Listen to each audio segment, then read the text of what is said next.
The day Nathan Rourke rode to the edge of Crimson Canyon and stayed there past sundown was the day the whole town of Dusthaven, Texas, stopped pretending everything was fine. It was the autumn of 1878, and the land was the color of rust and bone. The canyon itself was a wound in the earth, deep and red and old as anything, carved by water that had long since gone elsewhere.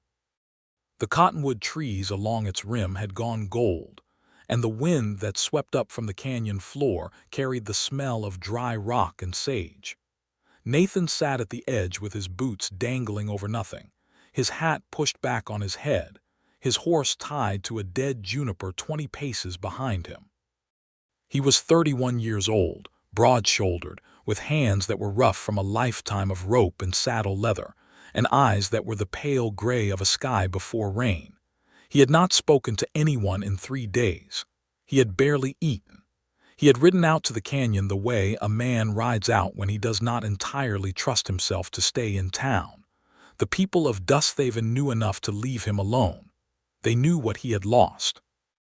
Virginia Cooper had arrived in Dusthaven 2 weeks before that afternoon, traveling in a hired wagon from the stage stop at Red Rock Crossing, a small town 40 miles east. She was 26 years old, dark-haired, with steady brown eyes and a quality about her that people noticed immediately, a calm that was not indifference, a stillness that was not coldness. She had grown up in Missouri, in a household where her father had run a hardware and dry goods store, and she had learned early how to listen to people, how to read a room, how to understand what was being said in the spaces between words. She had come to Dusthaven because her cousin Martha had written to her twice a year for the past 4 years describing the town, the open land, the possibilities, the need for a schoolteacher now that the old one, Mr. Beecham, had retired. Virginia had applied by letter, received the position, and packed her 2 trunks and her father's old compass and come west. She had not expected to love the land as immediately as she did. The first morning she woke in her rented room at the back of Martha's house and looked out the small window at the canyon rim in the distance. She had felt something loosen in her chest, something she had not known was tight. The sky in Texas was a different sky than Missouri. It was bigger, louder in its silence, more honest about how small people were beneath it. Martha, who was a practical woman with 3 children and a husband who ran the livery stable, had told Virginia about Nathan Rourke on her very first evening in Dusthaven. They had been sitting at the kitchen table after supper, the children put to bed, and Martha had given Virginia the lay of the land the way a good guide gives you a map before a difficult crossing. "There are things about this town you should know," Martha had said, pouring them both a second cup of coffee. "The Garrity brothers own the saloon, and they are not entirely honest men, but they keep it quiet enough. Reverend Hobbs is fair, but he is also proud, so mind how you speak around him. The Delgado family runs the largest cattle operation south of town, and they have been here longer than anyone else in this county, longer than the town itself, which is something people forget too often and should not." Virginia had nodded, filing all of it away. "And there is Nathan Rourke," Martha had said, and her voice had changed slightly, taken on a more careful quality. "He runs the Rourke spread about 6 miles north. He is a good man, Virginia. He is one of the best men I have known in this town, and I have been here 11 years. But he lost his wife 14 months ago. Fever took her in the late summer of last year, and it took their unborn child with her. He has not been the same since. He works his land, he comes to town when he needs to, he is polite and he is honest and he does his share when the community needs him. But something went out of him, and nobody has been able to reach it." Virginia had listened to all of this carefully, the way she listened to everything. She had met Nathan Rourke 4 days after that conversation, in the general store, when they had both reached for the last sack of cornmeal at the same moment, and then both stepped back to let the other have it, and then both insisted, and then finally the storekeeper, old Mr. Hennessy, had split the sack between 2 smaller bags and told them both to stop being so polite and take their corn and go. Nathan had almost smiled at that. Virginia had seen it, the shape of a smile arriving and then thinking better of it, pulling back. He had tipped his hat, taken his bag, and walked out. She had watched him go and thought about what Martha had told her, about the thing that had gone out of him, and she had understood suddenly and precisely what Martha meant. The weeks that followed were ordinary in the best way. Virginia began teaching the 10 children of Dusthaven in the small schoolhouse on the east side of town, and she was good at it, patient and creative, finding ways to make arithmetic feel like a puzzle worth solving and reading feel like an adventure. The parents approved of her. The children liked her. She walked to the schoolhouse every morning before the sun was fully up and walked home in the long golden light of the Texas afternoon, and each day she felt more settled in the land, more certain she had made the right choice in coming. She saw Nathan Rourke in passing several times, at the blacksmith, at the feed store. Once at the Sunday service where Reverend Hobbs preached with more volume than depth, and Virginia sat in the third pew and Nathan sat near the back, and she was aware of him the way you are sometimes aware of a particular weather system, something large and significant moving at the edges of your perception. Then one afternoon, a Tuesday in the second week of October, she had gone out riding. She had rented a gentle buckskin mare from her cousin's husband at the livery, and she had followed the canyon rim road north, just to see the land, just to feel the air and the width of the sky. The cottonwoods were fully golden by then, and the light through them was the color of old honey, and the canyon below was all shadow and red stone and the distant silver thread of the creek running along its floor. She saw Nathan from a distance of perhaps 300 yards. He was sitting at the very edge of the canyon, his legs hanging over, and she saw immediately that he was not admiring the view. There was something about the set of his shoulders, the way his head hung slightly forward, that stopped her breath. She had seen grief before. She had sat with her mother through the long winter her father had been ill, and she knew the particular posture of it, the way a person who is carrying too much weight eventually begins to fold inward under that weight. She rode toward him slowly, not rushing. When she was close enough to see the tension in his jaw, the lines around his eyes that were deeper than they should have been on a man his age, she dismounted, tied her mare to the same dead juniper where his horse was already tied, and walked to the canyon's edge. She sat down beside him without saying a word. She did not ask what was wrong. She did not offer comfort in the form of words, which she had learned long ago could sometimes be the most useless form of comfort there was. She simply sat with her own feet dangling over the edge of that enormous red canyon, looked out at the far wall where the light was painting shadows in shades of rose and amber, and was present. Was there.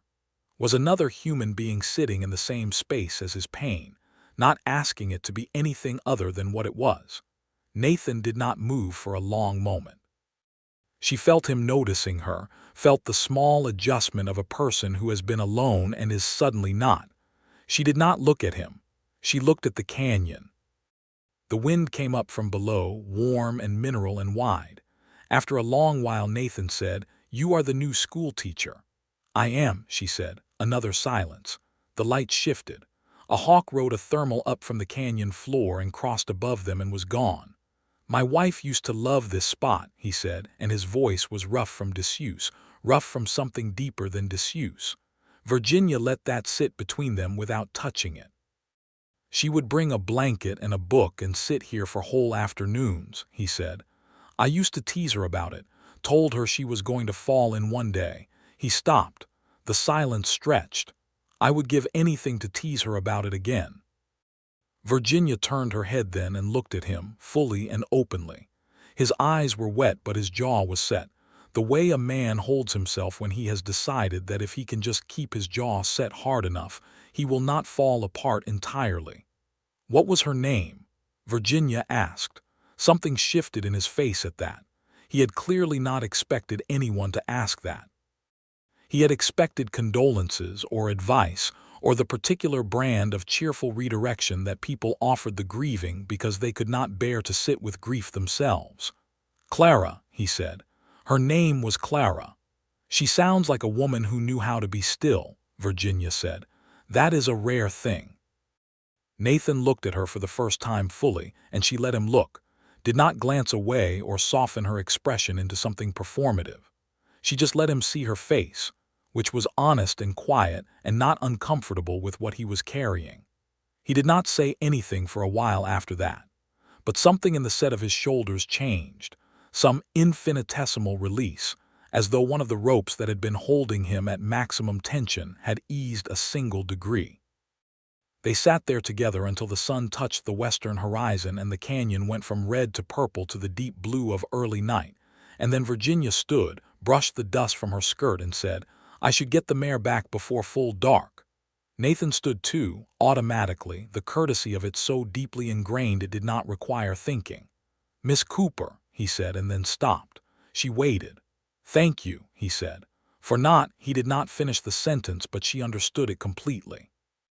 "Good night, Mr. Rourke," she said, and untied her mare and rode back toward Dusthaven in the long blue dusk. She thought about him the whole ride back. She thought about the look on his face when she had asked for Clara's name, that flash of something surprised and grateful moving across the pane like a light across water.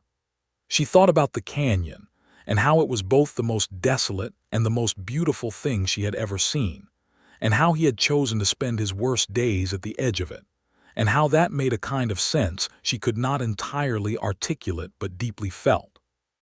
Martha was on the porch when Virginia rode up, and she watched her cousin's face with those sharp, practical eyes. "You rode north," Martha said. "I did. You saw Nathan Rourke." Virginia unsaddled the mare and rubbed her down before answering. "I did," she said. Martha was quiet for a moment. Then she said, "How was he?" "Sitting at the canyon's edge in the dark," Virginia said simply. Martha closed her eyes briefly. "Lord," she said. "He talked a little," Virginia said, "about Clara." Martha opened her eyes and looked at her cousin with a new kind of attention. "He talked about Clara to you. He has not spoken her name to anyone in this town since the funeral."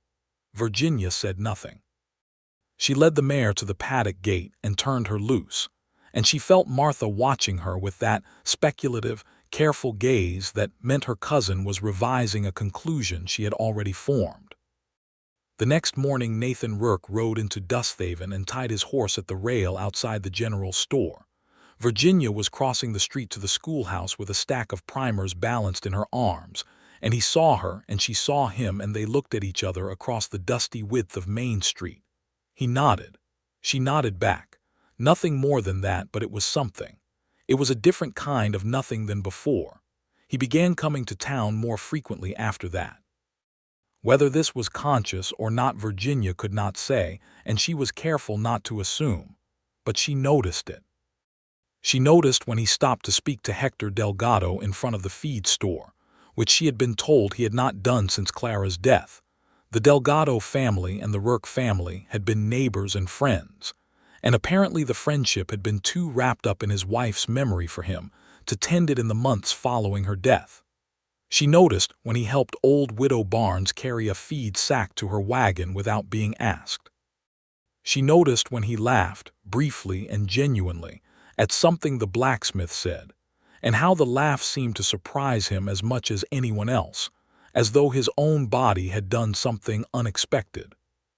3 Sundays after their afternoon at the canyon, Nathan sat not at the back of the church but in the middle pews, and when the service ended and people gathered in the yard in the mild October sun, he drifted toward where Virginia was speaking with the Delgado children about a reading assignment.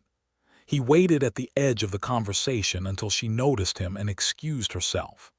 "Mr. Rourke," she said. "Miss Cooper." He turned his hat in his hands, which she found oddly endearing in a man who was clearly not the kind of man who was easily made nervous.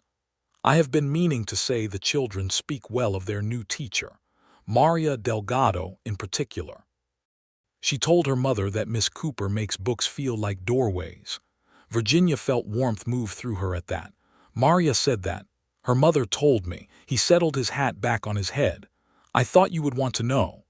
"I would," she said, and smiled at him, and this time when the shape of a smile arrived on his face it did not pull back. It landed. It was not a wide smile, not an easy smile, but it was real, and it reached his pale gray eyes, and Virginia thought it was one of the finest things she had seen since coming to Texas. They began to talk after that Sunday, not at great length, not with any arranged intent, but in the way that people who have been honest with each other once begin to seek that honesty again. He stopped by the schoolhouse one afternoon with a mended split-rail fence she had mentioned was loose on the small yard adjoining the school, having fixed it without being asked or paid.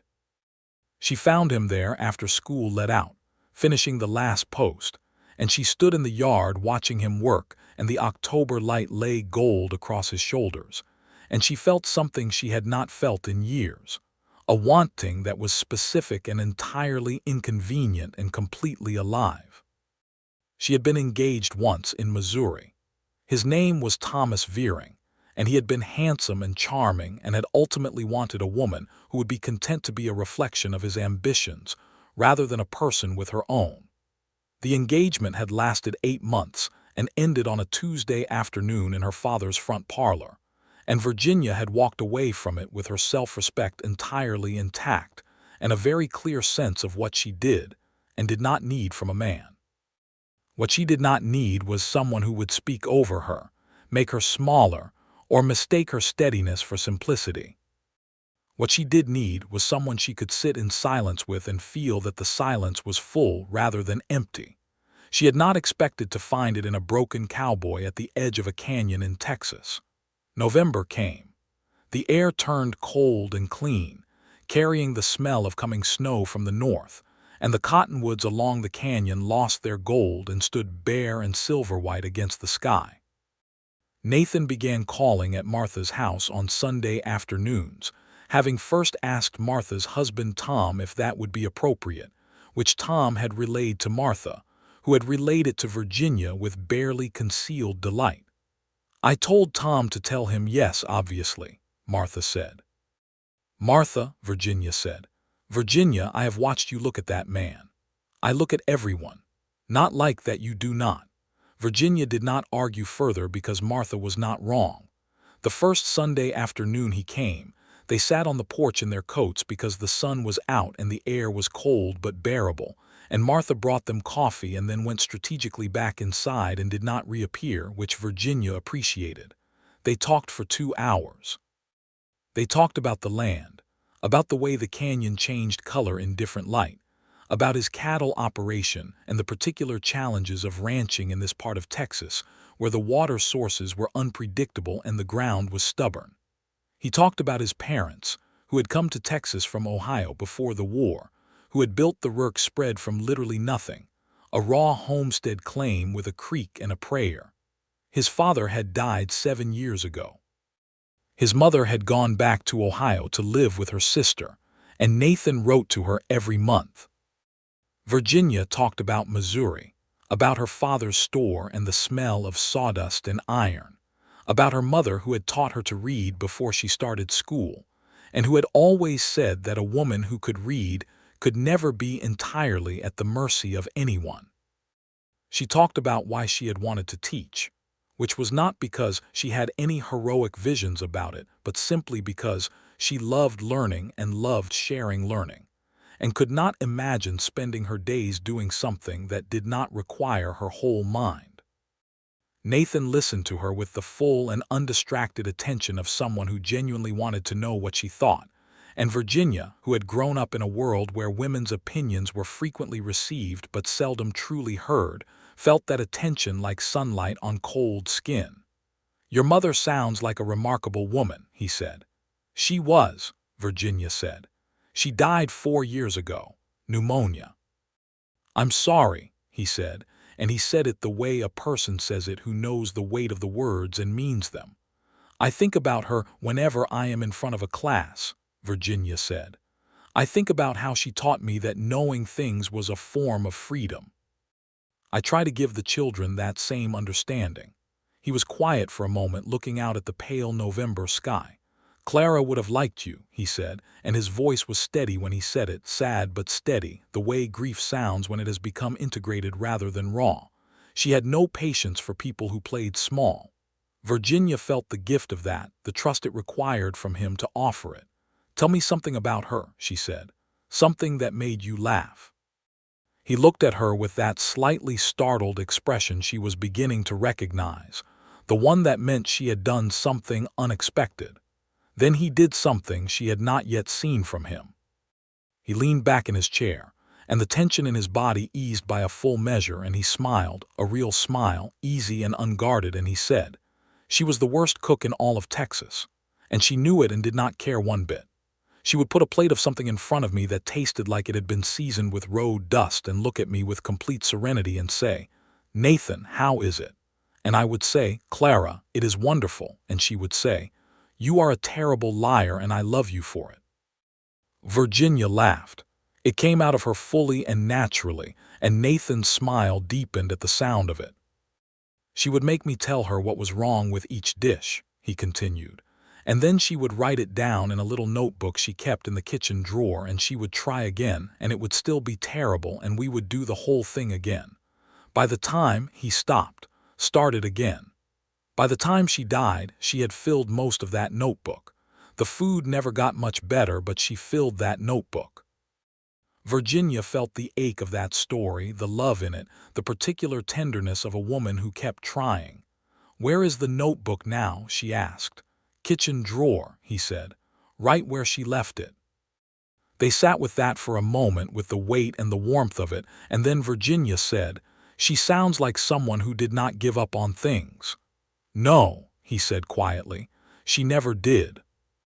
He came back the next Sunday, and the Sunday after that, and by the third Sunday he was staying for supper and helping Martha's children with arithmetic at the table while Martha and Virginia washed up, and Martha kept giving Virginia significant looks over the dishpan that Virginia kept pretending not to see. He was good with the children. Martha's eldest, a boy of 9 named Peter, had taken to Nathan with the immediacy and completeness that children sometimes give to adults who treat them like they are worth talking to, and Nathan answered Peter's endless questions about horses and cattle and canyons with patient seriousness. Virginia watched him with Peter and felt something in her chest go warm and careful at the same time. December came and brought real cold with it. The first week of December, a problem arose that had been building quietly under the surface of Dusthaven's daily life. The problem was the Garrity brothers, and it was more serious than a saloon that was not entirely honest. Cal and Roy Garrity had been expanding their holdings. They ran the saloon, but they also ran, less visibly, a cattle-buying operation that was not always buying cattle that were legally available for sale. There had been rumors for months, quiet ones, spoken in low voices between ranchers at the feed store, between Hector Delgado and his foreman over the fence line. 3 ranchers south of town had reported cattle going missing, numbers that could not be explained by predators or strays. And the Garrity brothers had, in the past year, somehow acquired a herd of some 300 head that nobody could quite account for. The deeper and more injurious part of it was this. The Garrity brothers had set their sights on the Delgado land. The Delgado family, Hector, his wife Rosa, their 4 children, and Hector's elderly mother had been on their land for 30 years, before Texas statehood, and their original claim ran to 600 acres of the best grass in the county. But their land title was documented in Spanish, in the older land grant system that predated American territorial law, and Cal Garrity had hired a lawyer from San Antonio who was arguing in letters to the county seat that the title was invalid under the current legal framework. Nathan told Virginia about it on a Sunday afternoon in early December, and she heard the anger in his voice with a clarity she appreciated. He was not angry in a passive or performative way. He was angry the way a man who knows the difference between right and wrong gets angry when he watches wrong winning. "The Delgados have been on that land longer than anyone else in this county," Nathan said. "Hector's father broke that ground. His mother was born on it. And now, because some lawyer in San Antonio can write a convincing letter, they might lose it. What can be done?" Virginia asked. Hector has been writing letters too, Nathan said. To the county land office, to a judge in Austin he knows. But the legal process is slow, and the Garrity brothers are not men who wait for legal processes to run their course if they think they can create enough pressure to make a family leave on their own. Have they threatened the Delgados? Nathan's jaw set in the way she had seen before, but this time it was not grief making it tight. It was something harder and more purposeful. Not with words, he said. But 3 of their cattle went missing last week, and someone cut 2 sections of their north fence. Virginia was quiet for a moment. She thought about Hector Delgado, who she had seen every Sunday at church with his wife and children, who tipped his hat to her and once stopped to ask seriously, and at length how Maria was doing in school. She thought about Maria, who wrote sentences about books feeling like doorways. "What are you going to do?" she asked Nathan. He looked at her directly. "I am going to ride to the county seat at Sterling Creek with Hector at the end of the week. I know the land recorder there. I think if we can get the original Spanish grant documents reviewed alongside the American territorial records, we can make the case that the Delgado title is valid and always has been. But Hector should not have to do it alone." "Good," Virginia said simply. He held her gaze for a moment. "You think it is the right thing to do." "I think it is the only thing to do," she said. "And I think the fact that you are doing it without being asked says a great deal about you." He looked away, slightly uncomfortable with the praise which she had noticed was characteristic of him. He accepted criticism and responsibility easily. Compliments seemed to sit awkward on him, as though he had not been wearing them long enough for them to feel natural.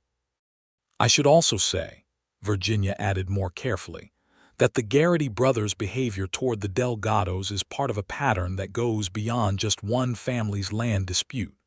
People who were here before, who built here before, whose claims go back before the American legal framework they are now being measured against. That is not a small injustice. That is something that has been happening across this territory for a long time, to a great many families." "It has," Nathan agreed, and there was weight in the way he said it, the weight of a man who has seen it and has not pretended not to. He and Hector rode to Sterling Creek that Friday.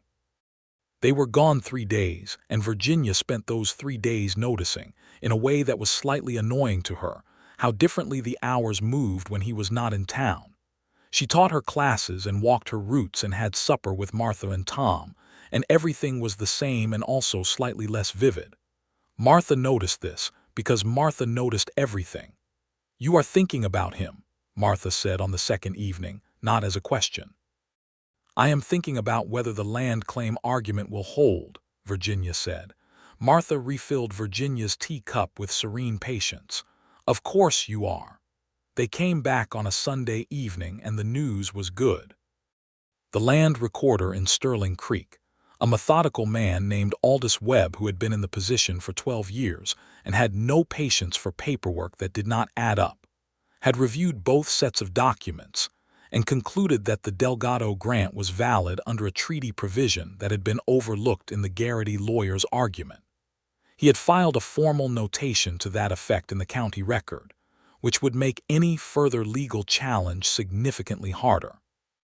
Nathan told Virginia all of this standing in the cold street outside the livery on Sunday evening, still dusty from the ride, his horse not yet unsaddled, and she listened with a relief that was warmer than she had expected. When he finished, she said, "That is the best news I have heard in weeks." "Hector cried," Nathan said, and there was something rough and genuine in his voice when he said it. He was not ashamed of it. He went outside the land office and he stood in the street and he cried, and then he pulled himself together and shook Webb's hand for about 2 minutes straight. Virginia felt her throat tight. "How is Rosa?" "Hector is going home tonight to tell her." "She has not slept properly in a month," he said. "You did a good thing," Virginia said. "We did what should not have needed doing," he said, which was exactly the right way to say it. The Garrity brothers were not finished, of course. Men like that never simply accepted a reversal.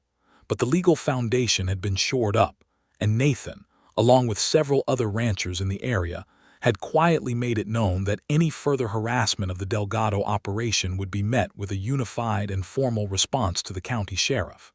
It did not solve everything. It did not correct 30 years of structural injustice or guarantee the Delgados would never face another challenge. But it pushed the immediate threat back, and it gave the family breathing room, and that was not nothing. The evening after Nathan returned, after he had put up his horse and cleaned up and come to Martha's for the Sunday supper he had missed by being on the road, Virginia sat across from him at the kitchen table and watched him eat real food and drink strong coffee, and let the tiredness show on his face the way you only let tiredness show around people you trust. And she thought, I am in love with this man. The thought arrived without alarm, without the tentative hesitation she might have expected. It arrived the way something true arrives, fully formed and simply there, like a landmark coming clear through morning fog. She did not say anything about it that evening. She was not a woman who said things before she was ready, and she was not certain he was ready, and she believed that some things needed to ripen in their own time. December moved toward Christmas, and Dusthaven put up its modest decorations, a pine wreath on the church door, paper stars in the schoolhouse windows that Virginia cut with the children on a cold Thursday afternoon, the smell of pine and candle wax. Nathan brought a small spruce tree to Martha's house on the Saturday before Christmas, having cut it himself on his property, carrying it across his horse's back, and then wrestling it into Martha's front room while Tom and Peter cheered him on, and the younger children danced around his boots. Virginia stood in the doorway of the front room watching him set the tree in the tin bucket of sand Tom had prepared, and he looked up from the work and found her watching. And the look that passed between them in that moment was so clear and unmistakable that Martha, who was standing beside Virginia, quietly took herself elsewhere. He stayed late that evening, later than he had before, and when everyone else had gone to bed, Martha and Tom and the children being frankly and tactfully early to sleep, he and Virginia sat by the fire in the front room with the spruce tree standing fragrant and undecorated beside them, and they talked, and then they were quiet. And in the quiet he looked at her and said, Virginia. It was the first time he had used her given name. She had been Miss Cooper to him until that moment, and the shift was so deliberate and careful that she felt it like something changing in the air. Nathan, she said. I want to tell you something, he said, and he turned his hat in his hands the way he did when he was choosing words carefully. I have not been able to think clearly about much for a long time, since Clara. Everything felt like it was behind a wall of glass. I could see it, but I could not reach it. I could not feel much except the loss and the weight of the loss. He stopped. The fire cracked. Outside, the wind was moving across the Texas plain, cold and dark and vast. And then you sat down beside me at the canyon. You did not say a word, and I thought, this woman is not afraid of grief. She is not trying to fix it or pretty it up or rush it somewhere else. She just sat there with me. Virginia waited because he was not done. I have been slowly coming back to myself these past weeks, he said, and I think I know that you are a part of why that is. And I do not want to be the kind of man who feels something clearly and does not say it, because I have learned that there is not always as much time as you think there is. His voice caught slightly on that and then steadied. So I am saying it. I have strong feelings for you, Virginia. Feelings I did not expect to have again. And I am not asking you for anything tonight. I needed you to know.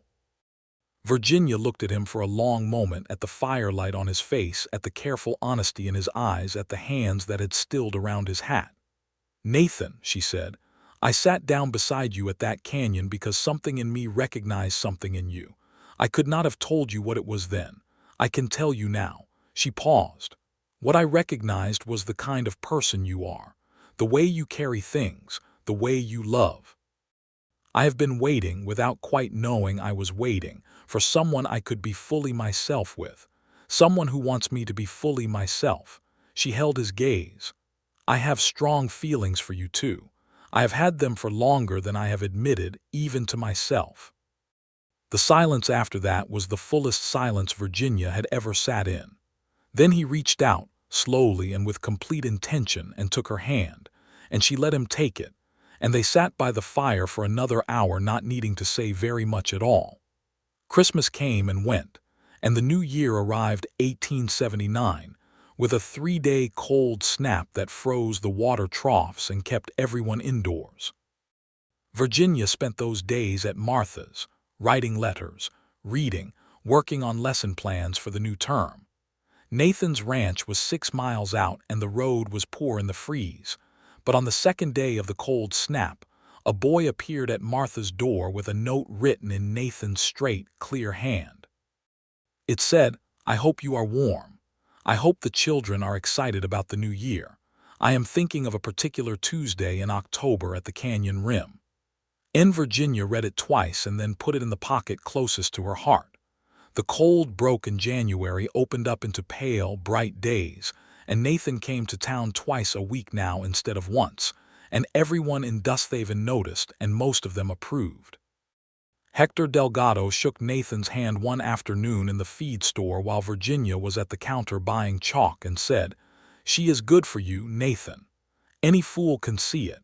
And Nathan said, "Any fool, apparently," and glanced at Virginia with a look of such undisguised warmth that Mr. Hennessy behind the counter had to turn away and busy himself with inventory to hide his smile.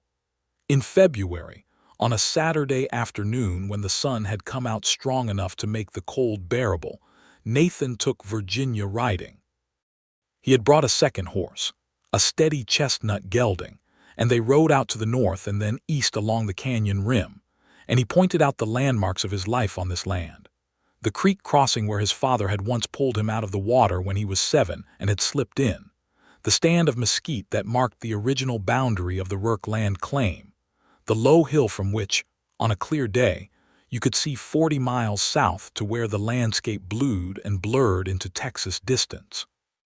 They stopped at the canyon's edge, not far from the spot where she had first found him, and sat on a flat-topped boulder side by side, close enough that their shoulders touched. The canyon was winter blue below them, the creek a silver thread, the far wall stripped and beautiful in its layers of red and ochre and cream stone. "I want to show you something," he said, and reached into his coat pocket and produced a small, worn notebook. Virginia recognized what it was before he said anything. She felt her breath still. "Clara's notebook," he said. "I took it out of the kitchen drawer last week. I thought about it for a long time and I decided," he paused. "I decided that it deserved to be looked at, that it deserved to be part of the world again and not just sitting in a closed drawer, and I thought I wanted to show it to you. Because you were the one who asked about her, because you were the one who asked what her name was." He offered it to her. Virginia took it gently. The cover was plain brown cloth, worn smooth at the corners. She opened it. The handwriting inside was looping and slightly hurried, the handwriting of someone who was always thinking faster than her hand could move. Each page had a dish listed at the top, and then annotations below in a cramped, cheerful script. Not enough salt. Too much of something else. Try adding the onions later. Nathan said the texture was like boot leather, but he ate all of it, so that cannot be entirely accurate. Virginia made a sound that was partly a laugh and partly something more tender than a laugh. "She sounds wonderful," Virginia said softly. "She was," Nathan said. "She really was." He was quiet a moment. "I'm not asking you to be her. I'm not asking you to fill a place she left, because I do not think love works like that. I think there is room for more than one love in a life. I believe that now. I did not believe it a year ago, but I believe it now." He met her eyes. "I am asking you to be exactly who you are, because who you are is someone I want beside me for the rest of my life." Virginia closed the notebook carefully and held it in her lap for a moment, looking out at the canyon. The wind came up from below, warm and mineral and wide, the same wind that had come up the first afternoon she sat beside him here, and she thought that this particular wind would mean something to her for the rest of her life. "Ask me then," she said. He shifted on the boulder and he was slightly clumsy about it, which she loved, and he said, "Virginia Cooper, will you marry me?" "Yes," she said without hesitation, turning to look at him fully. Yes, Nathan, I will. He kissed her then, for the first time, on the cold rim of Crimson Canyon with the winter sky enormous above them. And the kiss was as honest and as careful, and as warm as every conversation they had ever had, and Virginia felt it through her whole body like sunlight through glass. They rode back to Dusthaven and told Martha first, because Martha had earned the right to hear it first, and Martha burst into tears and then immediately into activity, calling to Tom, to the children, producing a bottle of the good apple cider she had been saving for a significant occasion. Peter, who was 9 and felt he had a personal stake in the outcome because Nathan had been his hero for 3 months, announced that this was the best news since the land recorder had ruled in the Delgados' favor, which Nathan said was quite possibly the highest compliment he had ever received. They were married in April, on a Saturday when the land had gone green with the spring rains, at the small church where Reverend Hobbs performed the ceremony with slightly more depth and slightly less volume than usual, as though the occasion had genuinely moved him. The church was full. Hector Delgado and his wife Rosa were there, Rosa in a beautiful embroidered dress she had worn to her own wedding. Old Mr. Hennessy came and cried openly during the vows. The schoolchildren, some of them, sat in the back pews with their parents, and Maria Delgado wore her best hair ribbons. Virginia wore a dress she had made herself from blue cotton and cream lace that Martha had contributed from her own wedding stores, and her dark hair was pinned up with a pearl comb that had been her mother's. And when she walked through the church door and Nathan turned from the altar to look at her, the expression on his face was one she would carry with her like a lamp for the rest of her life. It was complete. It was without qualification. It was a man looking at the person he loved with his whole unguarded heart showing. She walked to him and he took her hand, and when Reverend Hobbs said the words he said them as though he meant them, and they answered as though they meant them, because they did. They went to the Rourke spread that evening, the two of them, driving out in Nathan's wagon through the spring dusk with the land all around them green and new and wide. The ranch house was solid and plain, built by his father's hands and expanded by his own, with a long porch facing south toward the canyon rim in the far distance.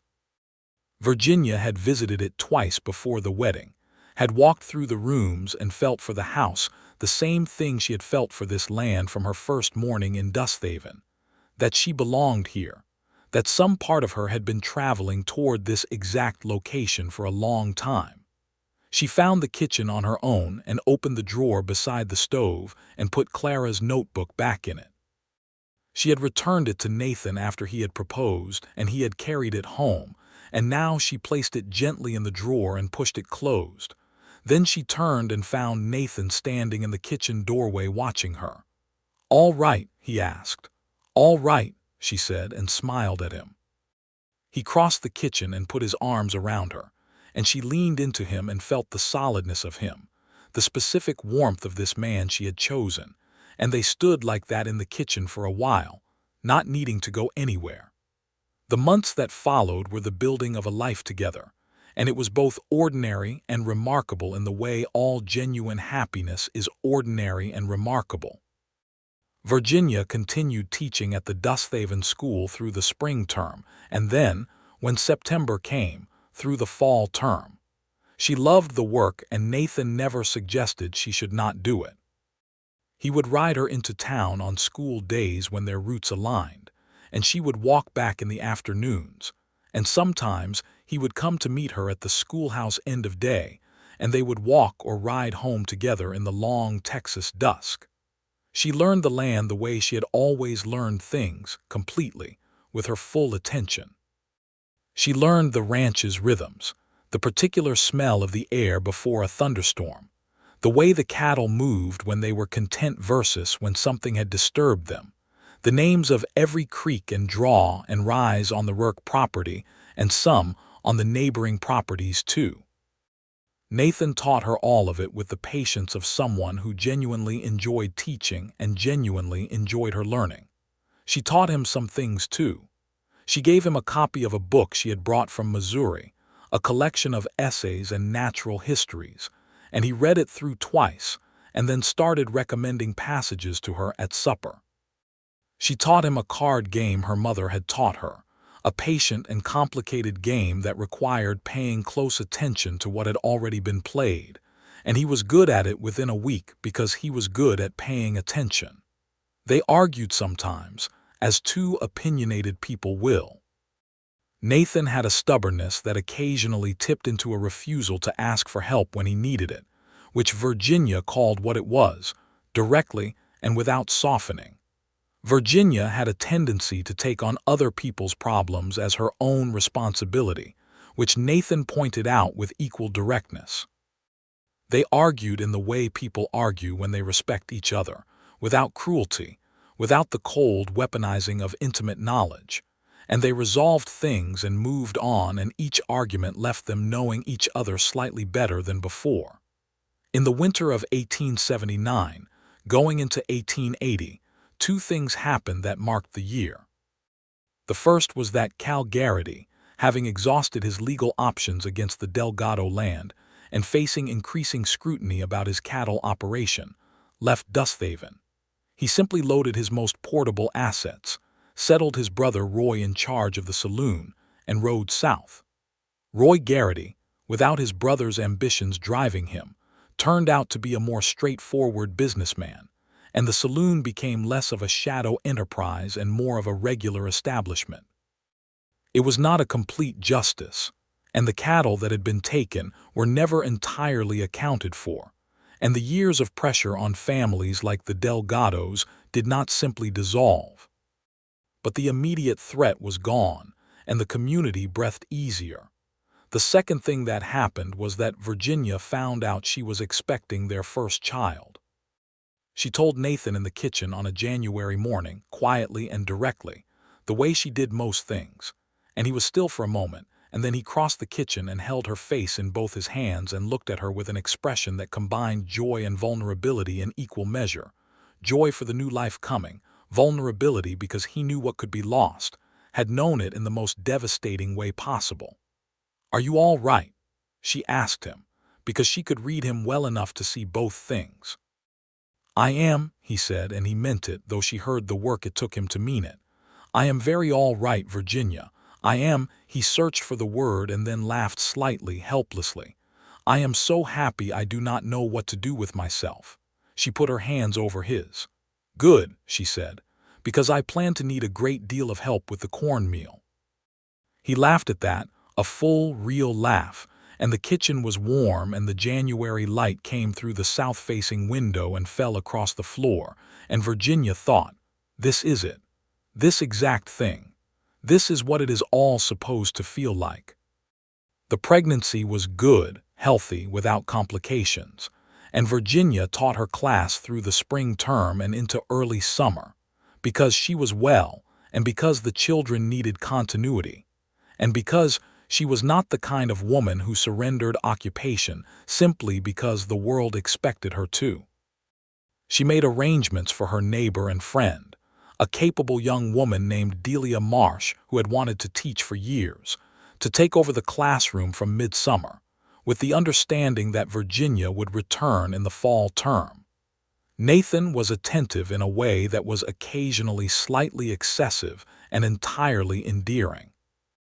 He read the one medical text available to them in Dusthaven, a general physician's guide that was 20 years old and frequently wrong, and Virginia caught him reading it at the kitchen table one evening and gently, but firmly removed it from his hands, and told him that Dr. Alcott in town had declared everything progressing very well, and that the book was doing neither of them any good. He accepted this with reasonable grace.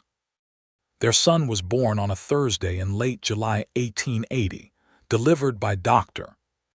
Alcott at the ranch house, a healthy boy with Nathan's gray eyes and Virginia's dark hair, and Nathan held him with the careful reverence of a man who understood exactly how precious and fragile and miraculous the thing in his arms was.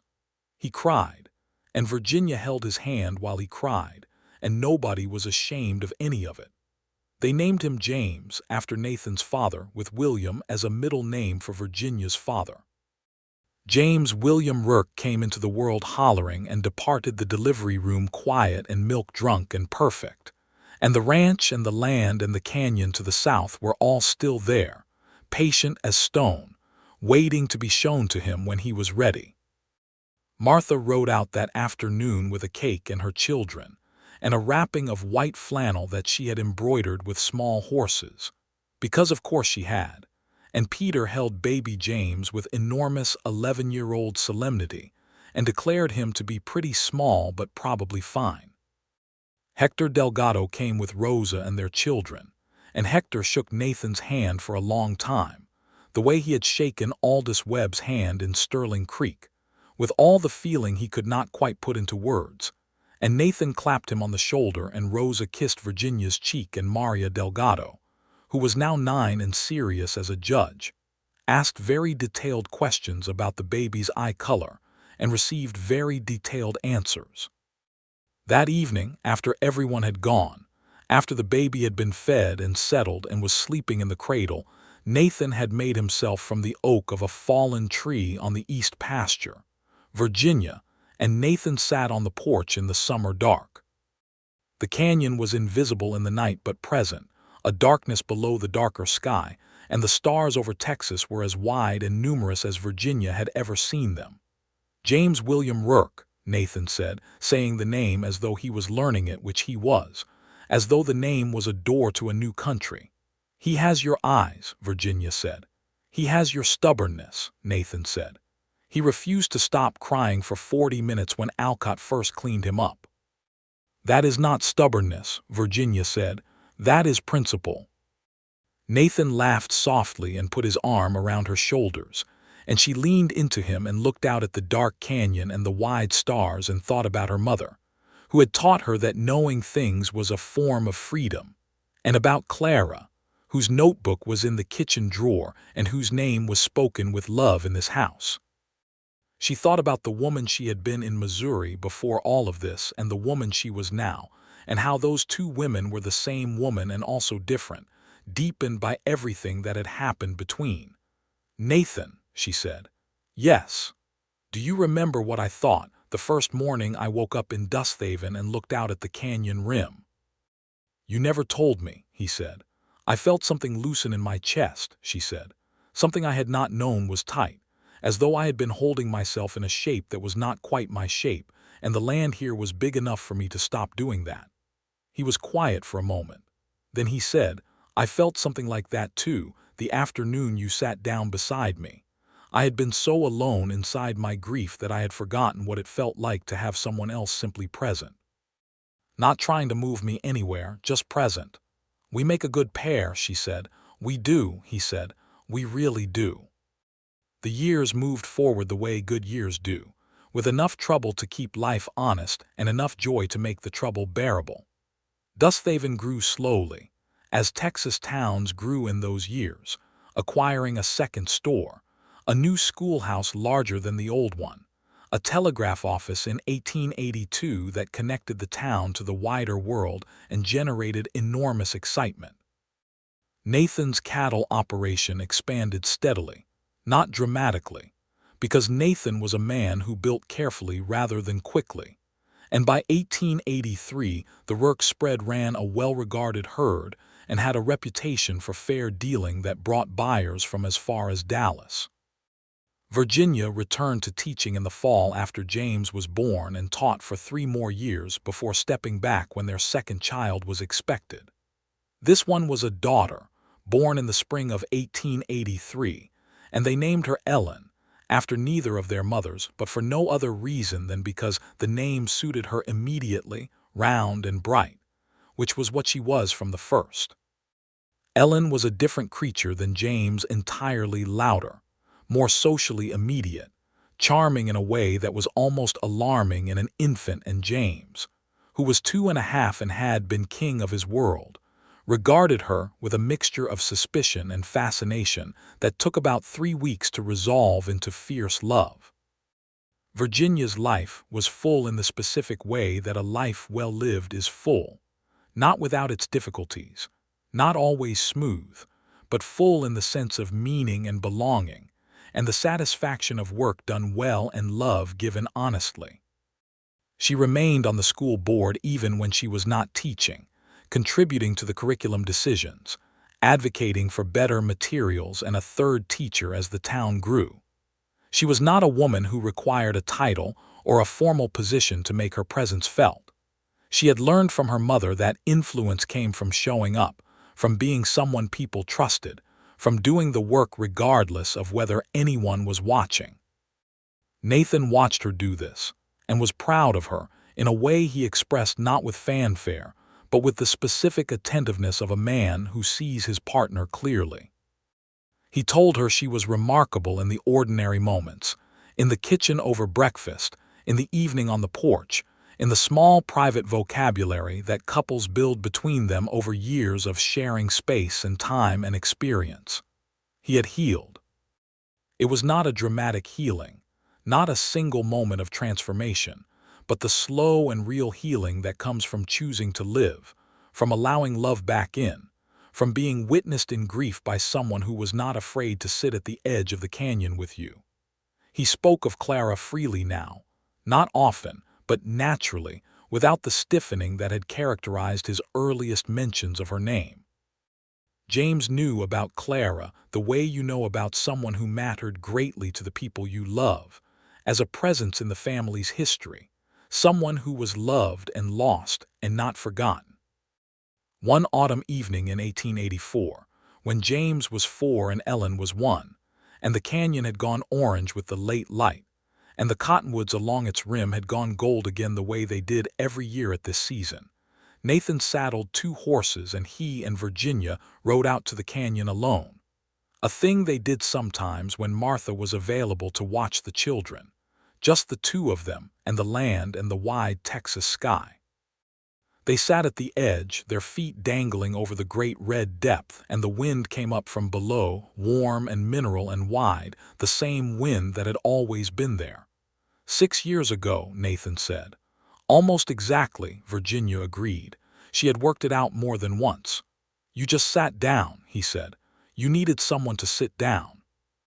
He looked at her, the lean, weathered face she knew better than any landscape now, the gray eyes that were clear and present in a way they had not been the first afternoon she had found him here.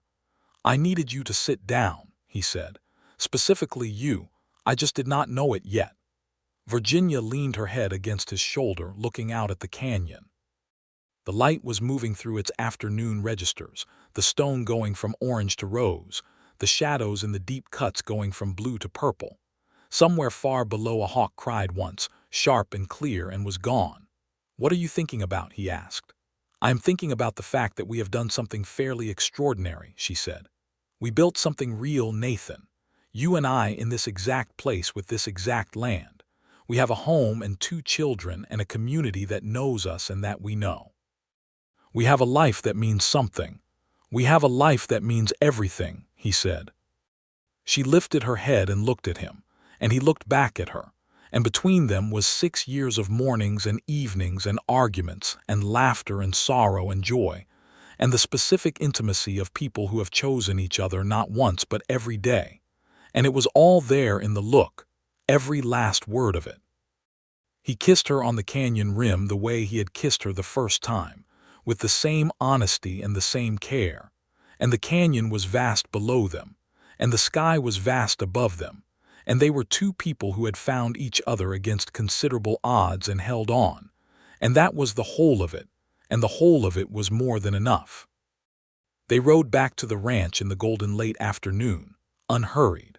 The house came into view on its slight rise, solid and plain, smoke coming from the chimney where Martha had put a fire on against the October chill, and through the window Virginia could see the lamp light, warm and amber, and the shape of Peter. No, James. It was James. She always slightly marveled at how fast he was growing, moving across the window with some purposeful child's urgency. They put up the horses together, working side by side in the easy choreography of people who have shared space long enough that they no longer have to negotiate the movements. And Nathan checked the water trough and Virginia checked the gate latch. and they walked to the house together through the darkening air that smelled of grass and horse and the faint mineral memory of the canyon below. Martha met them at the door with Ellen on her hip, and Ellen, seeing Virginia, made the sound she always made, a sound of pure and uncomplicated delight, reaching both arms out, and Virginia took her and held her warm, solid weight and kissed the top of her dark head. And Martha said, "James ate all his supper and then immediately started asking questions about horses that I could not answer," and Nathan laughed and went to find his son. Later, after the children were in bed and Martha had ridden home with Peter in the autumn dark, Virginia and Nathan sat in the front room by the fire, a lamp on the table between them, Nathan working through some ranch accounts and Virginia reading, her feet tucked up beside her on the chair. The fire made the room warm and gold. The wind moved outside the windows. The land stretched away in all directions, north and south and east and west, all that wide Texas space. Virginia looked up from her book and looked at Nathan, who was frowning slightly at a column of figures in the way he always frowned at accounting, with the tolerant exasperation of a man who understood the necessity of numbers but found them less interesting than most things. She thought, "I am exactly where I am supposed to be. I am exactly who I am supposed to be. And sitting across from me is the man who made it possible for me to believe that, who sat at the edge of the canyon and let me sit down beside him and let me in, slowly and honestly and with his whole self." She said, "Nathan." He looked up. "I love you," she said, as easily as she might say anything as naturally as breathing. He set down his pen. He looked at her across the room, across the lamplight and the fire and the warm, ordinary evening, and his face was open and unguarded and full. "I love you," he said back, just as easily, just as naturally, just as true. Outside, the autumn wind moved across the Rourke spread and the land went on in all directions, enormous and patient and indifferent to small human concerns in the way that all great things are indifferent. And inside the house the fire burned and the lamp burned and two people sat together in the light they had built, and it was enough. It was more than enough. It was everything. The years layered one on top of another the way good years do, quietly and steadily, like sediment building slowly into stone. James grew into a boy who was serious and curious and who showed, by the time he was 6, an aptitude for figures that surprised Nathan and delighted Virginia, who recognized immediately that he had his father's careful attention to detail and her own love of solving problems. She began teaching him at home in the evenings, not formally but organically, the way her mother had taught her, and James absorbed it with a quiet intensity that reminded her of Nathan sitting at the kitchen table reading the ranch accounts with that tolerant, focused frown.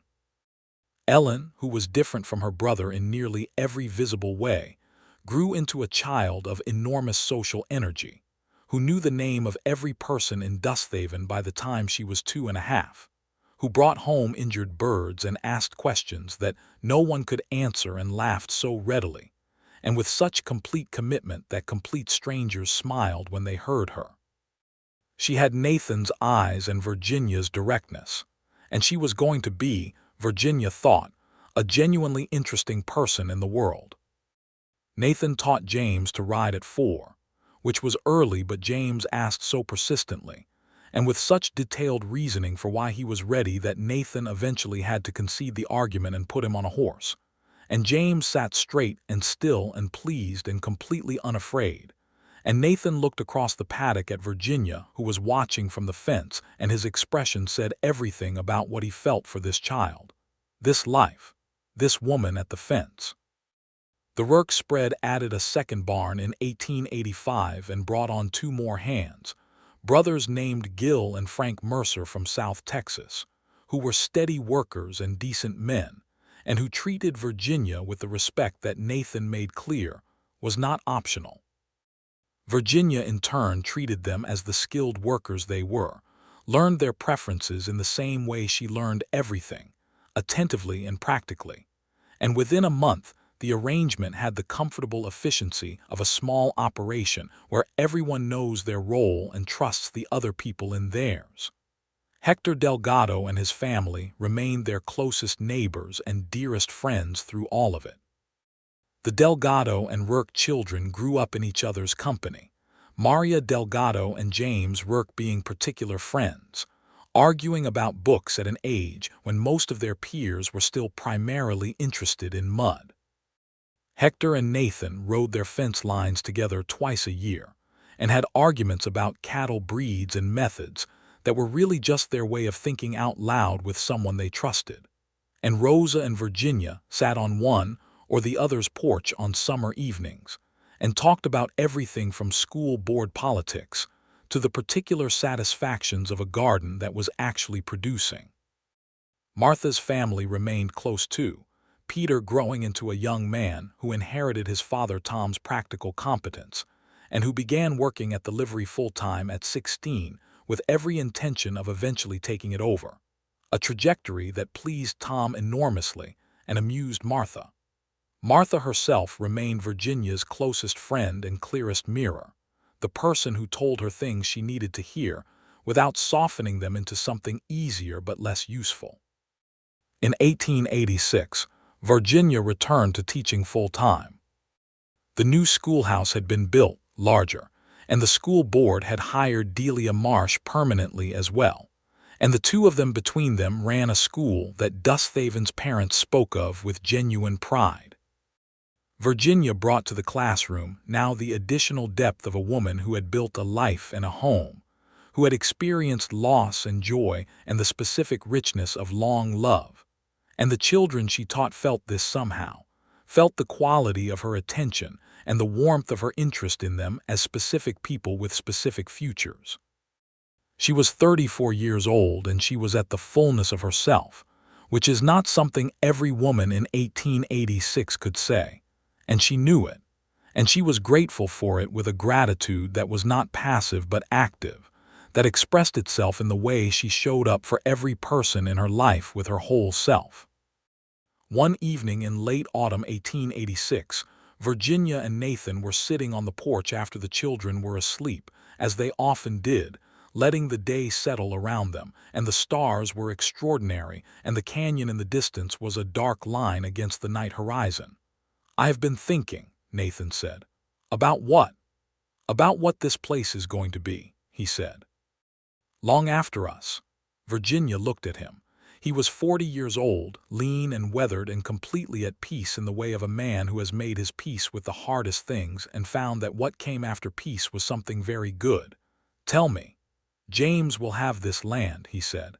"I hope Ellen will want part of it too, though I suspect she will want the world." He smiled slightly.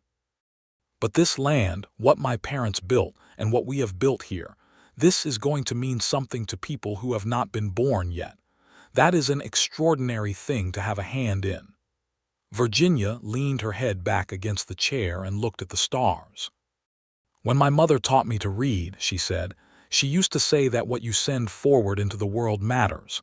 The things you teach, the things you love, the way you treat people, it moves forward in time. You never see most of it." "No," Nathan agreed. "But it happens," she said. "It happens." They sat there in the dark, the two of them, the ranch around them settled and quiet, the horses moving softly in the paddock, the fire banked in the stove, the children sleeping inside, the canyon a mile south with its patient red walls and its old wind rising up from the floor in the mornings. Virginia thought about all the mornings. The particular October Tuesday at the canyon's edge when she had ridden up on her rented buckskin mare and seen a man sitting with his legs over the void, and had recognized something in the posture of him that had brought her off her horse without a conscious decision, and walked her to the edge and sat her down beside him. She had not known then what she was beginning. She had only known that something was needed and she could provide it, and that was enough of a reason to do it. It had turned out to be the most consequential thing she had ever done while seeming, in the moment of doing it, to be simply the obvious human response to another person in pain. She thought, if I had not come to Texas, if I had not taken the teaching position, if she had ridden out that afternoon on a different road.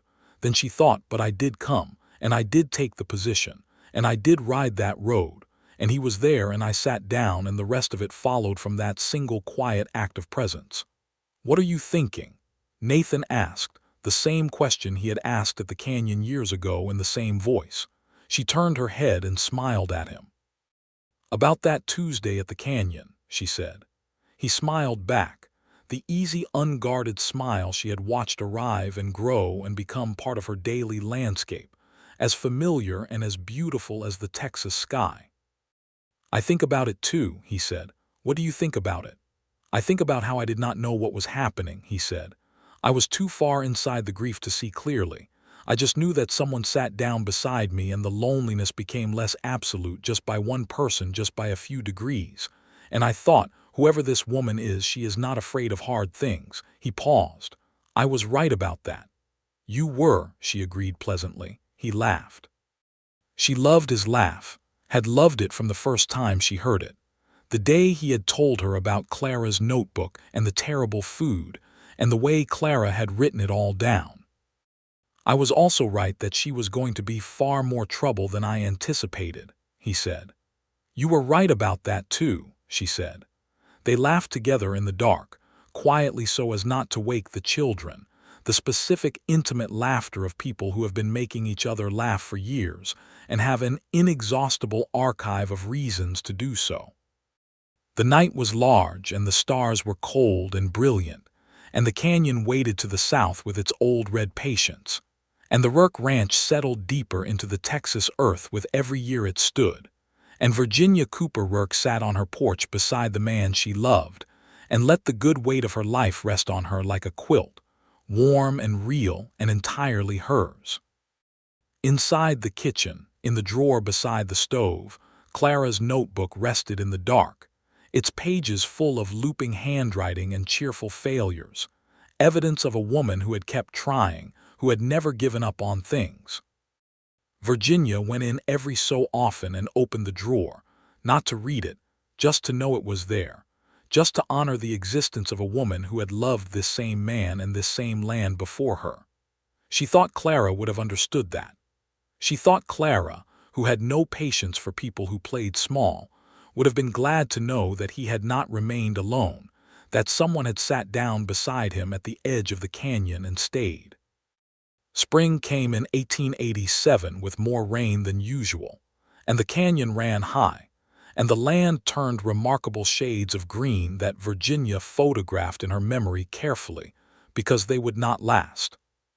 The children played in the muddy paddock until they were indistinguishable from the surrounding environment and had to be marched to the pump by a Virginia who was somewhere between laughing and despairing. Nathan fixed 3 sections of fence that the spring rains had softened and stood them back up with the competent, unhurried efficiency that was simply how he approached all practical problems. James turned 7 in July and Ellen turned 4 in the spring, and by summer's end they were in each other's way every waking hour, which was to say they were inseparable.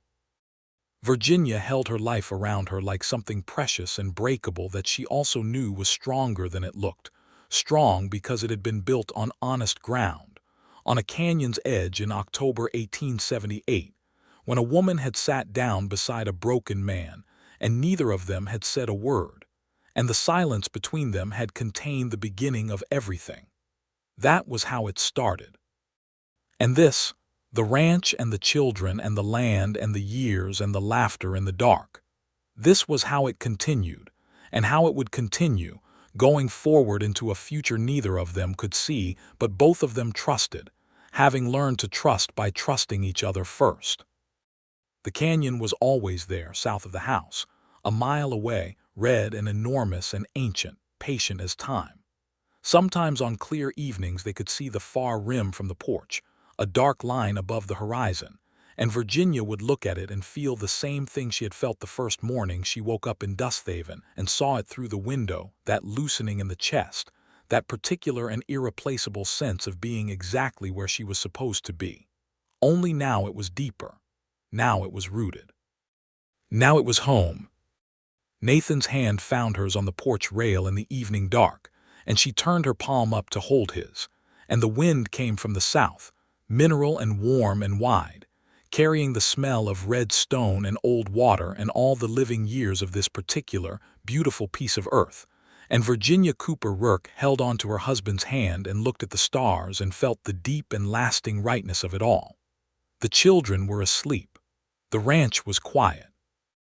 The canyon was ancient and patient and waiting to be shown to grandchildren not yet imagined, and the notebook was in the drawer, and the land was green from the recent rains, and the man beside her was warm and present and wholly hers, and she was wholly his, and this was the whole of it. And the whole of it, as it always had been and always would be, was more than enough.